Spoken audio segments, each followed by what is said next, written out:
Hi friends, welcome to my channel. ఈ రోజు వీడియోలో ఆరోగ్యానికి ఎంతో మేలు చేసే జొన్న గట్కనైతే చూపించబోతున్నాను. అలాగే ఉల్లిపాయ వెల్లుల్లి లేకుండా కార్తీక మాసంలో తినడానికి ఒక మంచి హెల్దీ రెసిపీ అని చెప్పొచ్చండి. ఈ జొన్నలతో చేసే ఈ రెసిపీని ఇంట్లో చిన్న పిల్లల నుండి పెద్దవాళ్ళ వరకు అందరూ చాలా ఇష్టంగా తింటారండి. అలాగే బరువు తగ్గాలనుకునే వాళ్ళకి అండ్ షుగర్ పేషెంట్ కి కూడా చాలా మంచిదండి. ఇక ఆలస్యం చేయకుండా ఎంతో టేస్టీగా ఉండే జొన్న రెసిపీని ఏ విధంగా చేసుకోవాలో ఇప్పుడు మనం చూసేద్దాం. ముందుగా మనం ఒక బౌల్లోకి ఒక గ్లాస్ వరకు జొన్నలను అయితే వేసుకోవాలి. ఇక్కడ నేను పచ్చ జొన్నలను అయితే తీసుకున్నానండి.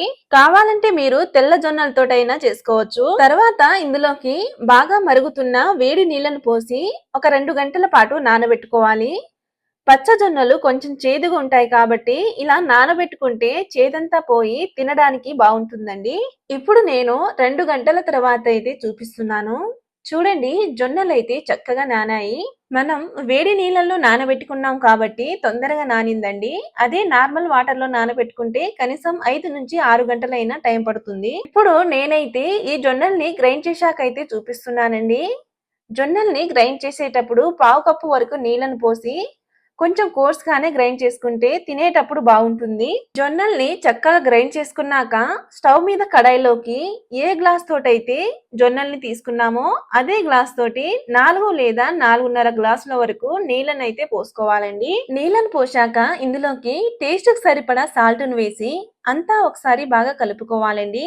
ఉప్పును వేసేసాక మూత పెట్టేసి ఈ నీళ్ళనైతే బాగా మరిగించుకోవాలి. కొద్దిసేపటి తర్వాత మూత ఓపెన్ చేసి చూద్దాం. చూడండి, నీళ్లు ఇలా మరగడం స్టార్ట్ అయ్యాక మంటను మీడియం ఫ్లేమ్ కి చేసి మనం ముందుగా గ్రైండ్ చేసుకున్న జొన్న బ్యాటర్ అయితే వేసుకోవాలి. జొన్న బ్యాటర్ ని నీళ్ళలో వేసిన వెంటనే ఇలా ఒక 2 నిమిషాల పాటు బాగా కలుపుతూనే ఉండాలండి. 2-3 నిమిషాల పాటు బాగా కలుపుతూ ఉంటే కొద్దిసేపటి తర్వాత ఇలా చిక్కబడుతుందండి. చూడండి, ఇలా ఈ కన్సిస్టెన్సీలోకి వచ్చాక మూత పెట్టేసి 5 నుండి 7 నిమిషాల పాటు కుక్ చేసుకోండి. 7 నిమిషాల తర్వాత అయితే చూపిస్తున్నాను. జొన్న గట్టికైతే చాలా చక్కగా కుక్ అయిందండి.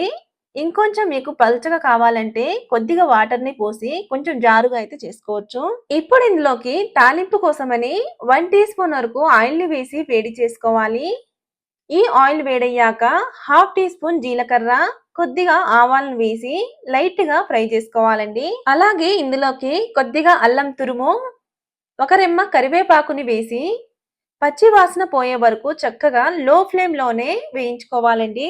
తర్వాత సన్నగా తురుముకున్న క్యారెట్, అలాగే హాఫ్ టీ స్పూన్ వరకు మిరియాల పౌడర్ ని వేసి అంతా ఒకసారి బాగా కలుపుకోవాలి. మిరియాల పౌడర్ అనేది ఆప్షనల్ అండి, వేసుకోకపోయినా టేస్ట్ బాగానే ఉంటుంది. ఈ క్యారెట్ ని ఇలా 1 నిమిషం పాటు వేయించుకున్నాక స్టవ్ ఆఫ్ చేసి ఈ తాలింపుని మనం ముందుగా రెడీ చేసుకున్న జొన్న గట్టికలోకి అయితే వేసుకోవాలి. ఇప్పుడు అంతా ఒకసారి బాగా కలుపుకుంటే ఎంతో టేస్టీగా అండ్ హెల్దీగా ఉండే జొన్న గట్క అయితే రెడీ అయింది. ఈ జొన్న గట్కని వేడి వేడిగా తింటే చాలా బాగుంటుంది. అలాగే ఇందులోకి మంచి కాంబినేషన్ అయిన పెరుగుతో తిన్నా బాగుంటుందండి. ఈ వీడియో కనుక మీకు నచ్చినట్టయితే లైక్ చేసి సబ్స్క్రైబ్ చేసుకోండి.